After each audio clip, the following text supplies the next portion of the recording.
আর এর পর্যন্ত আর দীর্ঘ 17-18 বছর ওনাকে তো দেখাই হয় নাই। আর কি বলবো, মানে আমি আমি এমন আনন্দিত, আমি মুখ দিয়ে আমার কথা আসছে না। তা আমি বিএনপির রাজনীতি করি কিছু পাওয়ার জন্য না, কিন্তু নিঃশর্তভাবে দলকে ভালোবাসি। রাজীব, আমি বরং আসলে এখানে যারা আছেন তাদের সঙ্গে একটু কথা বললে বোধহয় খুব পরিষ্কার হব, যেখানে তারা অনেকক্ষণ ধরে অপেক্ষা করছেন। তারা কি কি অবস্থা, কোন জায়গা থেকে এসেছেন। আমি একজন আপাকে দেখতে পাচ্ছি, একটু আপনার কাছে যেতে চাই যে আপনি তারেক রহমানকে দেখেছেন নিশ্চয়ই, উনি প্রবেশ করেছেন। একটু এ বিষয়ে জানাবেন যে এর আগে কখনো দেখা হয়েছে কিনা। একটা বিশাল প্রজন্ম তাকে আসলে দেখেইনি, আপনি কি বলবেন? আমি দেখেছি ওনাকে সামনাসামনি দেখি নাই, আজকেই দেখলাম। আর হচ্ছে যখন দেখলাম তখন আমি অনেক ছোট ছিলাম, আমার বয়স তখন 8-9 বছর হবে। উনি আমাদের ওখানে একটা প্রবলেম হয়েছিল, তখন ওনার আম্মার সাথে আমাদেরকে ত্রাণ দেওয়ার জন্য গিয়েছিল, তখন দেখেছি ওনাকে। আর এর পর্যন্ত আর দীর্ঘ 17-18 বছর ওনাকে তো দেখাই হয় নাই। আর কি বলবো, মানে আমি আমি এমন আনন্দিত, আমি মুখ দিয়ে আমার কথা আসছে না।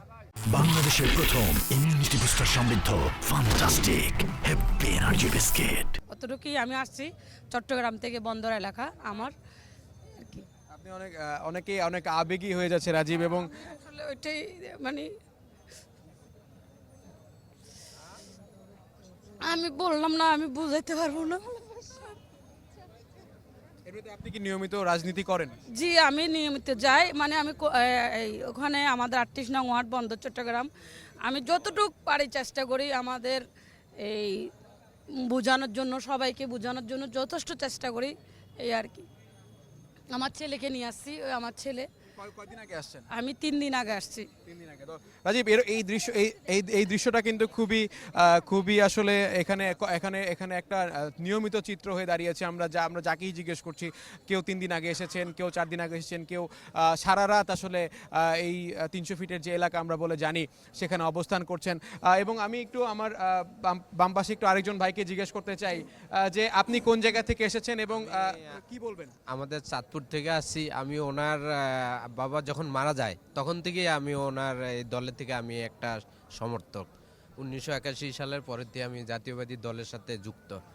তা আমি এই বিএনপির রাজনীতি করি কিছু পাওয়ার জন্য না, কিন্তু নিঃশর্তভাবে দলকে ভালোবাসি। এই দল যতদিন থাকবে ইনশাল্লাহ, আমার বাবাও মারা গেছে এই দলের রাজনীতি করে। আমাদের ফুল ফ্যামিলি এই জিয়া পরিবারের দলে নিঃশর্তভাবে কাজ করে। আমাদের একটা বিশাল বংশ আছে, সরকার পরিবার।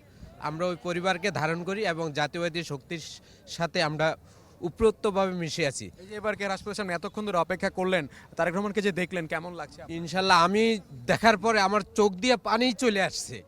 আমি কালকে রাত্রে ঘুমাতে পারি নাই, তার অনুভব যে সে দেশে আসতেছে।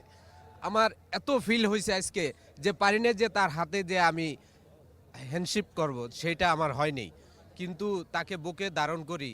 তখন আব্দুল সত্তার প্রেসিডেন্ট ছিল, তখন আমার আব্বা আমাকে সাথে নিয়ে মিছিল করছি আমি। ধন্যবাদ। দর্শক, আসলে রাজীব, আপনি শুনছিলেন যে সবার কণ্ঠে কিন্তু একটাই সুর, তারেক রহমানকে তারা কতটা ভালোবাসেন সেটারই কিন্তু বহিঃপ্রকাশ, এবং তারা সবাই আবারও অপেক্ষা করছেন যে তারেক রহমান আবার কখন বের হবেন। রাজীব, ধন্যবাদ আপনাকে মহাজির আমাদের সঙ্গে যোগ দেওয়ার জন্য, এবং যখন বের হবেন তখন নিশ্চয়ই আপনার মাধ্যমে আমরা দর্শকদেরকে দেখানোর চেষ্টা করব।